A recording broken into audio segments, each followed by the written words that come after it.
Good evening. Welcome to another podcast. And as we are continuing to go through the 301 messianic prophecies fulfilled by Christ in more detail, my my hope with this, because there's a lot of people that believe the premise that the Old Testament is less important than the New, and I've always been very much against this because I mean just from the even from a basic Bible knowledge standpoint of the old I mean the Old Testament proves that we cannot be perfect. I mean just by all the standards that we have to hold up to, um, and knowing that it's impossible for us as human beings to do that, no matter how good we think we are. Um, even from that standpoint, and believe that, but Christ can, and it's only through Jesus Christ that we can.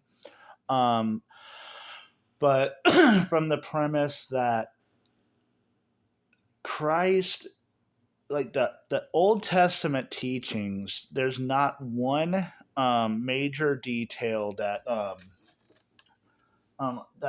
of Christ's ministry that was not either predicted by or has an Old Testament precedent behind it. So, so nothing that Christ did.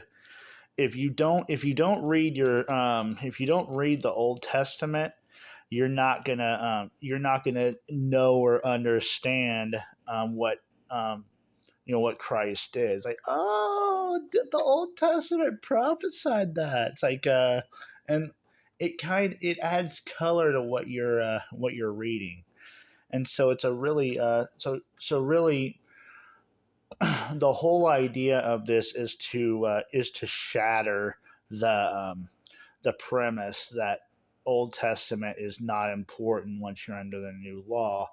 It's it shows. I mean, again, part of knowing where I'm going is knowing where I'm coming from. Yeah, it never gets old. Like the "I Don't Want to Be" by Gavin DeGraw. That song never gets old because that's, I mean, it's just a part, like, it's just a part of explaining our life. But and like just it's just amazing. But anyway, Second Kings 2:11.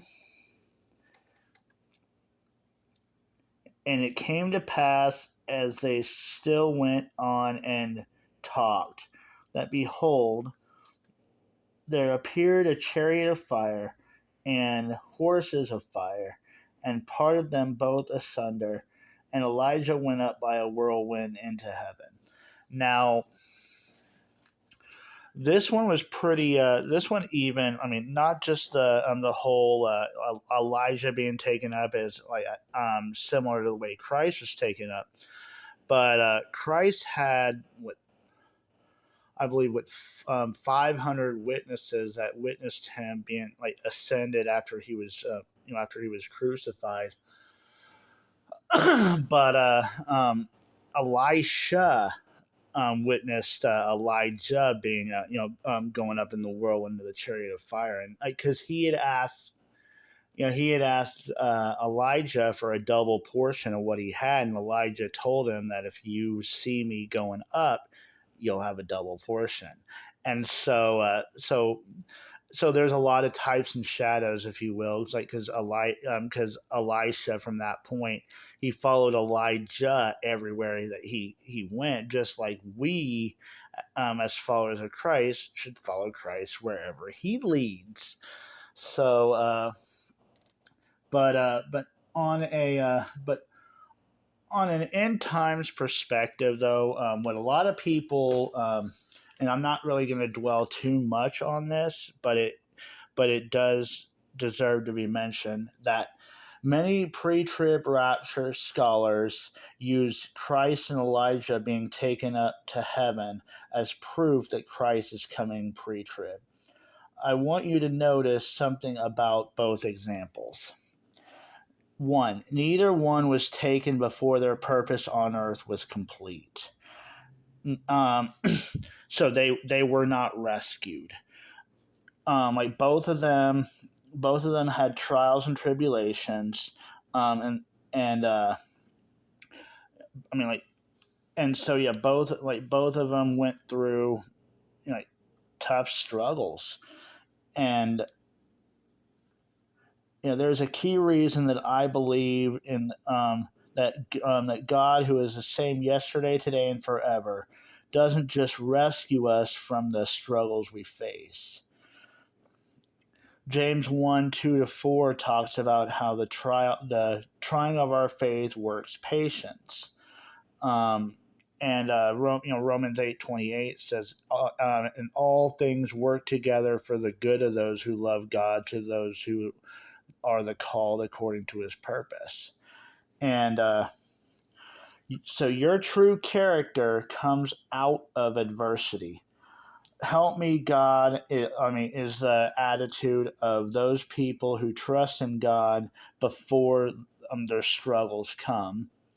And even if you're learning to trust God through the struggles, that is like, that's obviously acceptable because, well, sometimes we as human beings are goofballs, and we're like, yeah, I'm fine just the way that I am. I'm fine with doing things myself. I don't need anybody else. And then something happens, and it's like, okay, God, I'm wrong. I need your help, and I need the help of others. Versus those who trust, like those who play the blame game when things get hard, are those who have the confidence in man. And and really, I mean, any struggle that you go through, you can, even if it is caused by another person, there is something that you can learn from it. And that's something, I mean, that's a humbling thing, because you're like, okay, I'm an imperfect person. Doesn't necessarily mean that it's, situations that you deal with are your fault, but it's, what are you trying to teach me through this? And and that is a part of building your character as well, is because God's always trying to teach us something. It's, are we listening? And that's that's the key thing. God is and always has been more concerned with developing our character than results. If God rescued us, our character cannot be any more developed than it already is. Um, in Matthew 24:13, it says, "Those that endure to the end will be saved." Not that you lose your quote unquote salvation, but you show where your trust is when you're going through stuff. Because like he continues to bring you through. He is always faithful. God is always faithful. The story, now we're gonna spend a little bit of time on the story of Lazarus here, because there's a lot of cool things that are taught through Lazarus, that will help us in our walk with God. As soon as I find John chapter 11. Yeah, again, I'm using a new Bible. I'm using this now. I've got the 1611 edition of the King James version, and it's pretty cool. But the spelling of things is a little bit different. So it's not necessarily harder to read. it's just um, takes me like takes me a little adjusting into like to what the you know what the like the lettering is. Like there was a because I remember there was a test that was put on Facebook. It says that you can adjust your eyes and your mind to still be able to read things that even if the spelling is not what um is not what it not what you think it should be. And they say that only a small percentage of people can can do this. And I'm like no, most people can do that. Most people are most people are smarter than we give them credit for, but yet it's not. But they're not as like I mean, people aren't as smart as they can be. So that's probably the best way you can put that. Just like we're stronger than what we realize, but we're not as strong as we think we are. Now that sounds like an oxymoron, but it's not.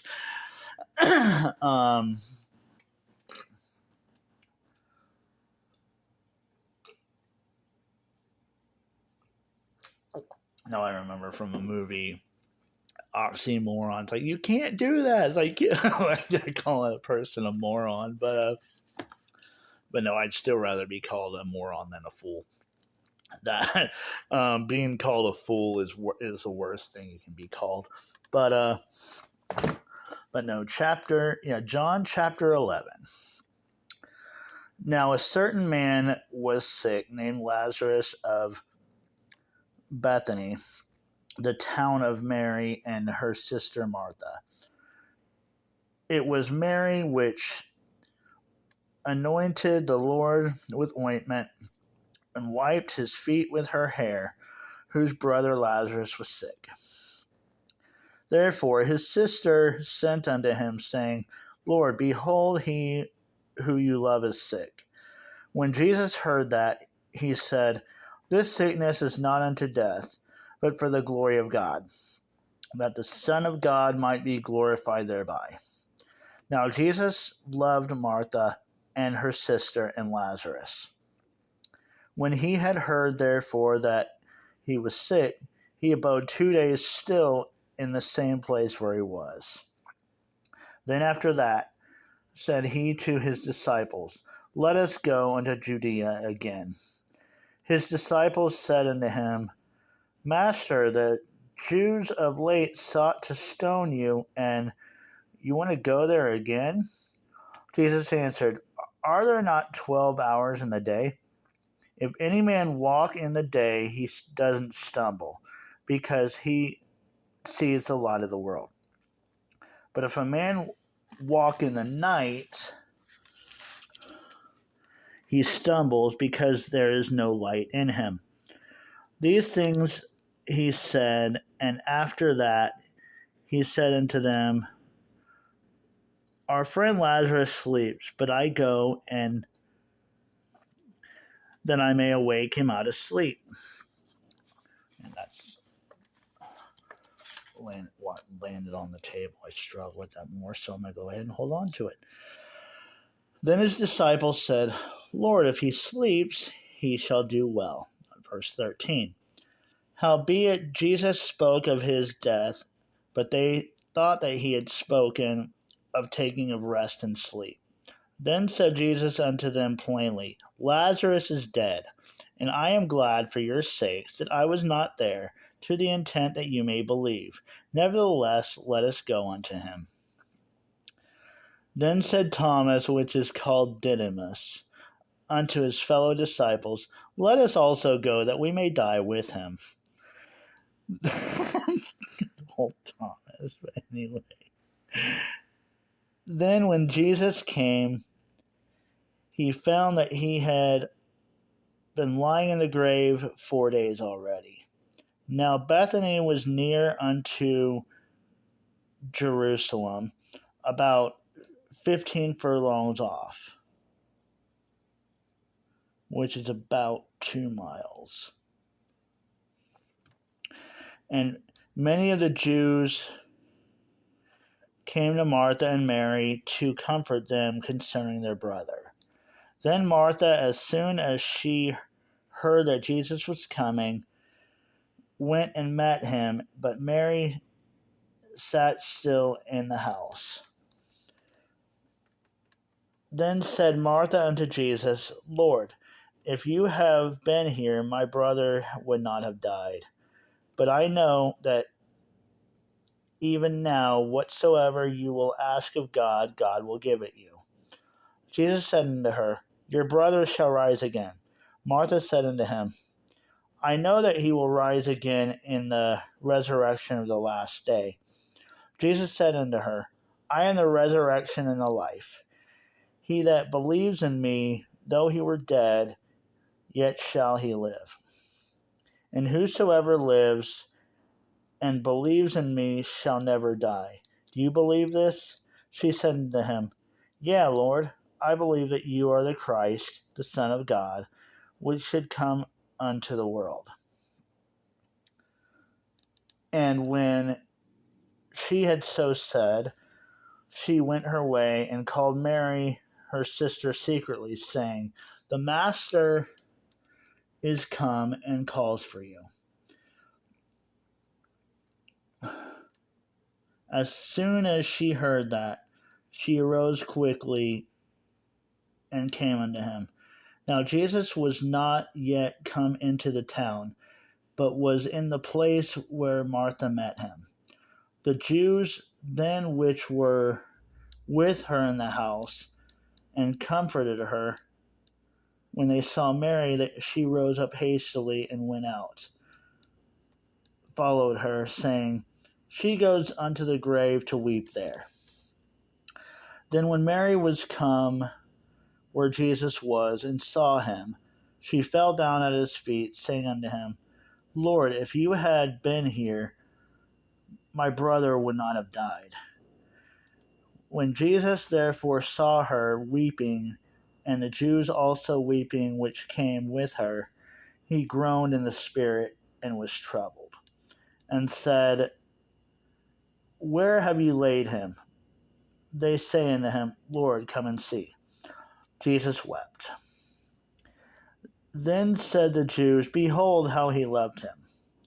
And some of them said, Could not this man which opened the eyes of the blind have caused that even this man should not have died? Jesus therefore, again groaning in himself, come to the grave. It was a cave, and a stone lay upon it. Okay, just a sec. Jesus says, Take you away the stone. Martha, the sister of him that was dead, said unto him, Lord, by this time he stinks, for he has been dead 4 days. Jesus said unto her, Did I not tell you that if you would believe, that you should see the glory of God? Then they took away the stone from the place where the dead was laid. And Jesus lifted up his eyes and said, Father, I thank you that you have heard me, and I know that you hear me always, but because of the people which stand by I said it, that they may believe that you have sent me.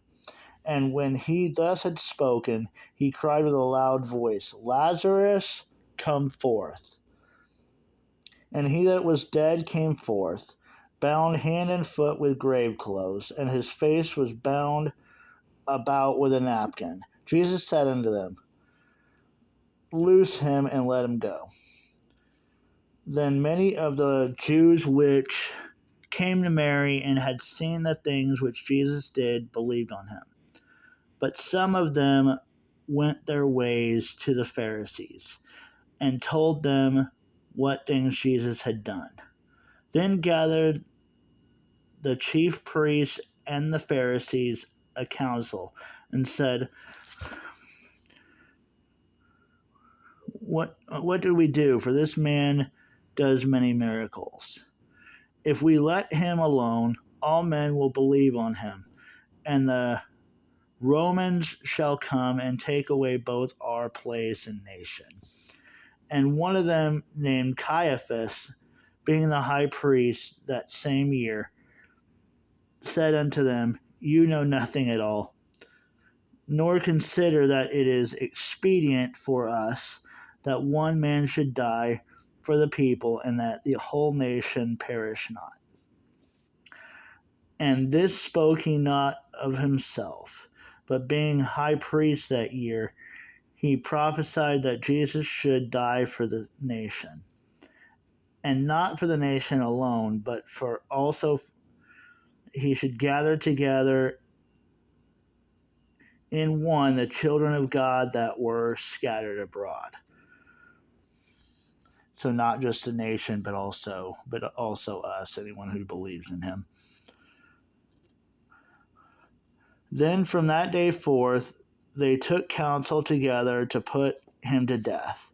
Jesus therefore walked no more openly among the Jews, but went there unto a country near to the wilderness, into a city called Ephraim, and there continued with his disciples.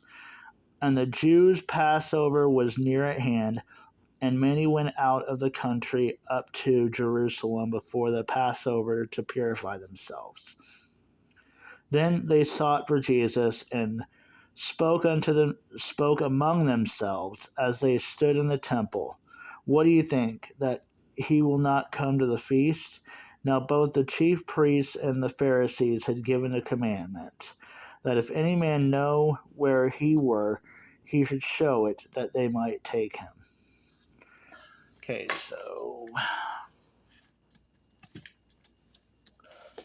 put this to the side, and where am I? Okay, not now. The key thing about about the story of Lazarus too is which ultimately is in every in every teaching of Christ, is that it's not our strength but his. Now this was important even in this story because Christ is always wanting to take us from faith to faith, glory to glory, and um, and so he is so much stronger than us. So his strength begins where our strength comes to an end. Now that's a line from the song "His Strength Is Perfect" by Stephen Curtis Chapman. But yeah, he's constantly wanting to show us new things about him, and new things about his power, that just because we have seen him do things a certain way doesn't mean that that's the only ways he can do it. And it is impossible for us to understand God's timing. We are constantly thinking in the natural where he sees full picture.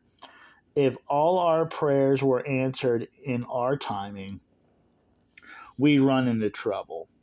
God paves the way, but we must learn to wait and trust his timing. God never does things the same way twice. Now, this drives us nuts because we like the familiarity, but while familiarity breeds contempt, but that's part of our relationship with him, is him showing us new things all the time, new ways that he can helps us to grow in our faith with him. And that way our relationship with him does not go stagnant. And the key, and also even towards the end of the chapter, the kings and priests were looking to take him. But that's a story of even throughout his whole ministry, which is why Christ Christ would get kicked out of not only every church in the world, but likely every government agency, because he would anger every political leader, every religious leader, every like every teacher of the law, everyone who has a title, he'd anger every single one of them. And so let's see here. Religious, political, and most people oppose him due to they believe what they're told instead of researching for themselves. So I mean, this is ultimately this has ultimately been a problem since the beginning of time. Is people word about a person will spread faster than like you know than like like that word of mouth spreads faster. But yeah, we'll go ahead and go there. But also perceived negative assumptions, negative beliefs about a person also spread much faster than positive as well. And there are some people who will research, some people who will ask questions to make sure that what they're being taught is true or what they're being told is true, but most people won't. Most people in today's day and age are lazy, and they just take for themselves what they're told, and that's an unfortunate truth, and to people's detriment, because there are people who are who are not good people, but the thing about life is there's not one person on this earth that does not have some good qualities, at least some good qualities in them. And that's been the case even throughout history, which means that you're going to get hurt no matter what way you go. There's really no way about it. You're going to get hurt by believing a false assumption, because then now you withhold yourself good that person could have blessed you with, by believing the false assumption. But if you give them the benefit of the doubt, you're going to get hurt too, because every single person is broken as well. And so even as close as you get to a person, you are going to their past struggles are going to hurt you, because they will, not meaning to, a lot of times take their past struggles out on you. Now hopefully they make it right from that point, but that's just the way that it goes. I hear a lot about Christian hatred. The sad truth is more people follow the idea of Christ and not follow Christ. We are called to lead to truth, not build a church or build a movement. Now, and that's what a lot of churches sadly nowadays do, is they care more about the number of people that show up, so they can fill up their offering plates, than they do about telling the truth of the Bible. Because the facts of the Bible, people will not stay at your church when you tell the truth, because the truth is designed to offend, and we as humans naturally want a place where we can go, where we feel good and get away from the struggles of everyday life. But we have to get to the point in our life, in our walk with Christ, that we care more about truth than comfort. That's a hard place to be, but that's a place we've got to get to. My best friend Ben said in one of his songs on his mixtape that he made several years ago, and it works well with the body of Christ, or with followers of Christ. This is not a movement; it's an epidemic.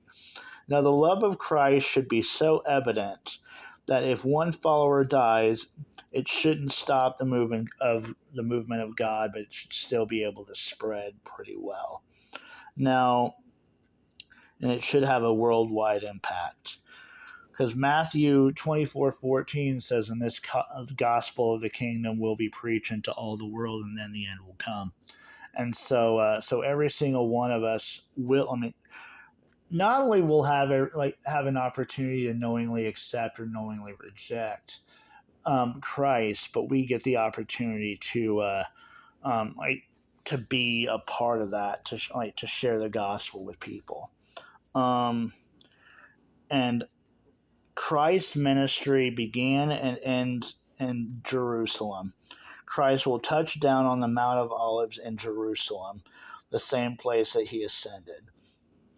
Now, if we obey and follow Christ, we will go to heaven too. And that's part of the movement, and not an or the part of the epidemic, not a movement. Is Christ did not come to build a movement. Christ came to build a kingdom, which is why it's a epidemic. We have to be truth focused, which truth always spreads because it breaks down the world's and the enemy's lies. But with with all that is it from here. Let me know what you think. Let me know if there's anything I could have done better. Maybe a topic you want further just dove into. And like, subscribe, follow, all that jazz. But God bless and have a good week.